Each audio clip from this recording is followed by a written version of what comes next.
আত্মার মাগফিরাত কামনা করছি এবং যার নাম না বললে হয় না সেই ফজলুল করিম, যাদের কারণে আজকে এই সুন্দর আয়োজন, মহা আয়োজনের আজকের এই যে আয়োজন করা যাচ্ছে। এবং আমি স্পেশালি সবাইকে সালাম জানানোর সাথে সাথে from my Buddhist community I would like to thanks my heartfelt thanks, especially those who are came from the foreign country, especially they have had to sacrifice lots.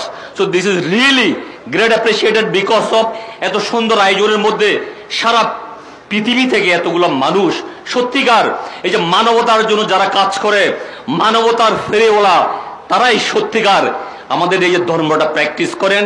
So আমি একটা জিনিস বিশ্বাস করি, আসলে what ever the religion we have to become a good human. কারণ আমাদের ঠিকানা একটা, সেটা কি কুল্লে নাফসিন যায়েকাতুল মাউত।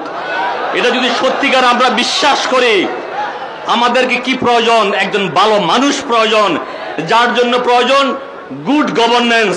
অনেক ভাইয়েরা কথা বলতেছিল গুড গভর্নেন্স নিয়ে, আসলে যেটা আজকে সারা আমাদের দেশে গত 54 বছর ধরে এস্টাবলিশ হয় নাই। এই জন্য ভালো মানুষের প্রয়োজন। তাই আমি কামনা করি আল্লাহর দরবারে ভালো মানুষ আজকে যে স্টেজে যারা বসা আছে তাদের নেতৃত্বের মাধ্যমে সুন্দর একটা বাংলাদেশ রচনা হবে, এটাই আমার প্রত্যাশা। সবাই ভালো থাকুন, সবাই সুস্থ থাকুন। আমাকে এখানে কিছু বলার সুযোগ দেওয়ার জন্য আমি আজকের আয়োজকের প্রতি আমার কৃতজ্ঞতা জানাচ্ছি।